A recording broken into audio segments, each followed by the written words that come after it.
আসসালামু আলাইকুম বন্ধুরা, আমি আবারও চলে আসলাম আপনাদের সামনে আরেকটা খুব সুন্দর ভিডিও নিয়ে। তো আজকে আবার ভিডিও রেসিপিটা হলো কলার চাপড়ি বানাবো। তো কলার চাপড়ি আমি কিভাবে বানাই আপনারা দেখবেন, আর শেষে কিন্তু কমেন্ট করতে ভুলবেন না বন্ধুরা। তো এখানে বন্ধুরা আমি নিয়ে নিয়েছি চালের গুঁড়ো। এই চালের গুঁড়োটা আমি আগে শুকিয়ে সংরক্ষণ করে রাখছিলাম। আর এখানে নিয়েছি আমি জাহাজি কলা, পাকা জাহাজের কলা নিয়ে নিয়েছি। এই জাহাজি কলাটা কিন্তু খাইতে অনেক মিষ্টি লাগে। তো জাহাজি কলা দিয়ে আর শুকনো চালের গুঁড়া দিয়ে আমি আজকে কলার চাপড়া বানিয়ে নিব। তো বন্ধুরা আমি কিভাবে কলার চাপড়া বানাই আপনারা দেখে নেবেন, আর শেষে কিন্তু কমেন্ট করতে ভুলবেন না। তো এখন আমি কলাগুলো শুকনো চালের মধ্যে দিয়ে দিলাম। আর এইখানে কিন্তু আমি পুরোর মতো লবণ ব্যবহার করছি। তারপরে এখানে আমি কলাগুলো দিয়ে আর চালের গুঁড়োগুলো দিয়ে খুব সুন্দর করে মিশিয়ে নিব। জাহাজি কলা খাইতে কিন্তু অনেক মিষ্টি, সেজন্য এখানে আমি চিনি ব্যবহার করব না।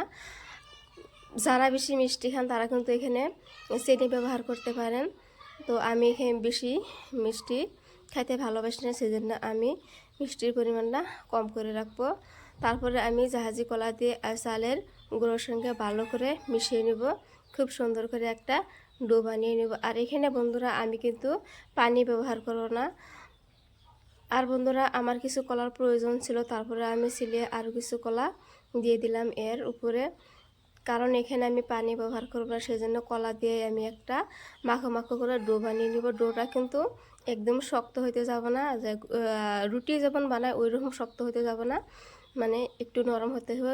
আর রুটির মতো ওই রকম ডো বানালে কিন্তু এই কলার চাপড়াটা খেতে কিন্তু বেশি ভালো লাগে না, শক্ত হয়ে যায়। আর এইভাবে কিন্তু বানাইলে বন্ধুরা, আমি যেভাবে বানাইতেছি এইভাবে বানালে কিন্তু সারাদিনই এই কলার চাপড়াটা অনেক নরম তুলতুলে থাকে, আর খেতেও কিন্তু অনেক মজা লাগে।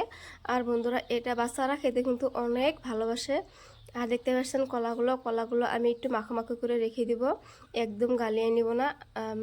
যখন এই পিঠাটা তৈরি করা হয়ে যাবে তখন এই কলার যখন কামড় লাগবে তখন মানে খুবই ভালো লাগবে, সেই জন্য কলাগুলো আমি একবারে মিশিয়ে নেব, কিছু কিছু মানে ওই রকমভাবে রেখে দেবো। তো দেখতে পাচ্ছেন বন্ধুরা আমি কিন্তু ডোটা একবারে শক্ত করে নেই, মানে মিডিয়াম সাইজের করছি, একটু নরমই করে বানাইছি ডোটা। তো এখন বন্ধুরা এখানে আমি নিয়ে নিয়েছি কলার পাতা।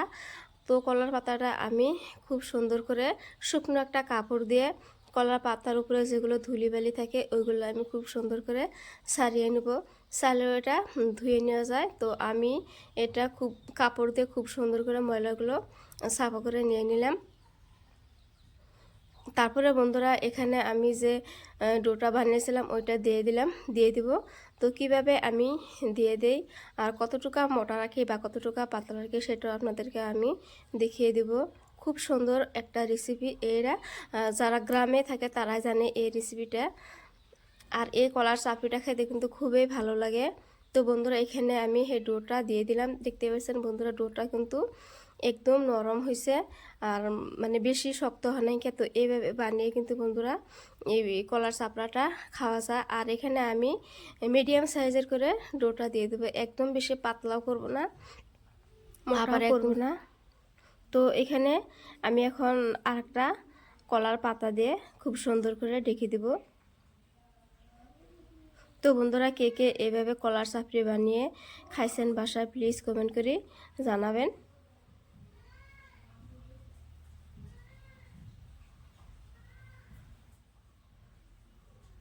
তো এখন এর উপরে আমি আরেকটা কলার পাতা দিয়ে দিব।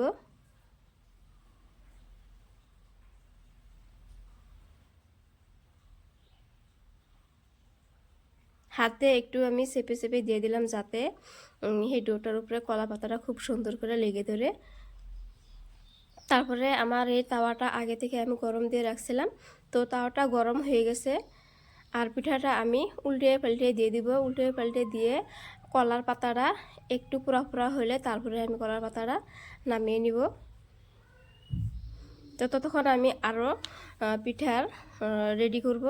তো আরেকটা আমি চারকানি করে দিয়ে দিয়েছি। তো এটাও আমি কলার পাতা দিয়ে খুব সুন্দর করে ঢেকে দিয়ে দিব। তো সবগুলো আমি এইভাবে বানিয়ে নিব। এটা একটু ছোট করে দিয়ে নিয়েছি। আর এদিকে আমার কলার পাতাগুলো হয়ে গেছে, মানে পুরা হয়ে গেছে, সেই জন্য কলার পাতাটা আমি ফেলিয়ে দিয়ে দিলাম। তো এই পিঠাটা আবার আমি উল্টিয়ে দিব। উল্টিয়ে দিয়ে নিচের যে কলা পাতাটা আছে ওইটাও আমি ফেলিয়ে দিব। তো আবারও বন্ধুরা কলার এই যে পিঠাটা যে আছে এটা উল্টিয়ে পাল্টিয়ে হালকা উপরে লাল লাল করে ভেজে নিব। আর দেখতে পাচ্ছেন বন্ধুরা কলার এই চাপড়াটা কিন্তু খুব সুন্দর হয়েছে, কালারটা কিন্তু বেশ দারুণ হয়েছে। তো কলার চাপড়াটা আমার প্রায় রেডি হয়ে গেছে, এখন আমি নামিয়ে নিব। তো আরেকটা আমি দিয়ে দিলাম, আর এইভাবে আমি সবগুলো ভেজে নিব।